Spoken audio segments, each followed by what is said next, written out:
Tamil Nadu governor Vijay తలపతిని ముఖ్యమంత్రి అభ్యర్థిగా ప్రమాణ స్వీకారం చేయడానికి ఆయన కన్విన్స్ అవ్వట్లేదు. ఎందుకంటే విజయ్ పార్టీ అయిన టీవీకే తమిళనాడు ఎలక్షన్స్‌లో గెలిచిన సీట్లొచ్చేసి 108 సీట్లు. డీఎంకే పార్టీకొచ్చేసి 59 సీట్లొచ్చాయి. అండ్ ఏఐడీఎంకేకొచ్చేసి 47 సీట్లొచ్చాయి. కొన్ని సమాచారాల ప్రకారం మనకు తెలిసిందేంటంటే డీఎంకే అండ్ ఏఐడీఎంకే పార్టీ కలిసి అలయన్స్ పెట్టుకొని గవర్నమెంట్‌ని ఫార్మ్ చేస్తా అని న్యూస్ సర్క్యులేట్ అవుతుంది. బట్ పాలిటిక్స్‌లో కొన్నిసార్లు బద్ధశత్రువులు కూడా మిత్రులుగా మారిపోతూ ఉంటారు. పాలిటిక్స్‌లో మాక్సిమం తమిళనాడుని డీఎంకే అండ్ ఏఐడీఎంకే పార్టీలే రూల్ చేస్తూ ఉంటున్నాయి. బట్ వాళ్ళు ఏమంటున్నారంటే ఇప్పుడు అయితే డీఎంకే లేదా ఏఐడీఎంకే పార్టీయే రూల్ చేయాలి తమిళనాడుని. మధ్యలో కొత్త పార్టీ వచ్చేసి తమిళనాడుని రూల్ చేస్తే మేమెందుకు ఊరుకుంటామని ఇప్పుడు వాళ్ళు అనుకుంటున్నారని కొన్ని న్యూస్ ఛానెల్స్ చెప్తున్నాయి.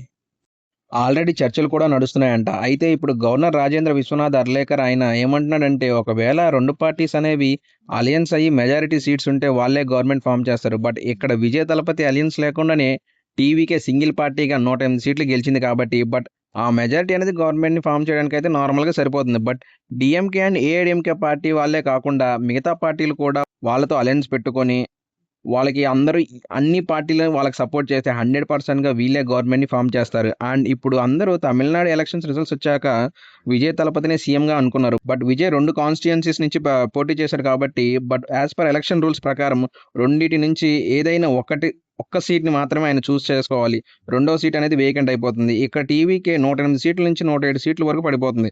మనం రీసెంట్‌గా టీవీకే చీఫ్ అయిన విజయ్ గారు కాంగ్రెస్ పార్టీకి మాకు మీ సపోర్ట్ కావాలంటూ అఫీషియల్‌గా లెటర్ రాయడం జరిగింది. దానికి వాళ్ళు స్పందించి మేము మీకు సపోర్ట్ చేస్తామని చెప్పారు. తమిళనాడులో కాంగ్రెస్ 5 సీట్లు గెలిచింది. ఇప్పటికి 107 సీట్ల నుంచి 112 సీట్లకి రీచారు టీవీకే వాళ్ళు మెజారిటీలో. ఇక డీఎంకే అండ్ కాంగ్రెస్‌కి మధ్య అయితే ఒక పెద్ద గొడవ జరుగుతుంది. ఎందుకంటే డీఎంకే కాంగ్రెస్‌తో అలయన్స్‌లో ఉండే ఎలక్షన్స్‌లో పోటీ చేసింది.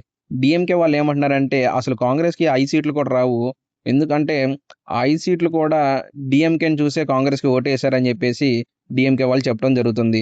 అలయన్స్‌లో ఉన్నప్పుడు ఒకవేళ కాంగ్రెస్ ఏ కాన్స్టిట్యుయెన్సీలో నిలబడితే అక్కడ డీఎంకే పోటీ చేయదు కాబట్టి అక్కడ ఓటర్స్ డీఎంకేకి వేయాలనుకున్న వాళ్ళందరూ కాంగ్రెస్‌కి వేటు వేశారు కాబట్టి అందుకే 5 సీట్లు గెలిచిందని డీఎంకే వాళ్ళు చెప్తున్నారు. బట్ గవర్నర్ అంటున్నారు మీ పార్టీ 118 సీట్లతో మెజారిటీలో ఉంటే నేను కన్విన్స్ అయ్యి గవర్నమెంట్ ఫార్మ్ అవ్వడానికి అప్రూవల్ ఇచ్చేవాడిని. బట్ టీవీకేకి నియర్లీ 6 సీట్స్ కావాలి 118 సీట్లు మెజారిటీ కోసం.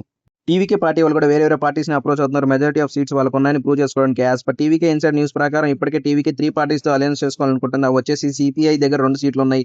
సీపీఎం దగ్గర 2 సీట్లున్నాయి. వీసీకే దగ్గర 2 సీట్లున్నాయి. ఇవన్నీ టీవీకేతో అలయన్స్‌కి ఒప్పుకుంటే ఇంకా మ్యాజిక్ ఫిగర్ అయిన 118 సీట్స్ టీవీకి వచ్చేస్తాయి. తలపతి విజయ్ గారు ముఖ్యమంత్రి ప్రమాణ స్వీకారానికి కూడా గవర్నర్ గారు కన్విన్స్ అయిపోతారు. సో చూద్దాం నెక్స్ట్ ఏం జరుగుతుందో. ఇది రాజకీయం అండి బాబు. ఎప్పుడేం జరుగుతుందో ఎవరికీ తెలీదు. ఒకసారి బద్ధశత్రువులు మిత్రులవుతారు. మిత్రులు బద్ధశత్రువులవుతారు.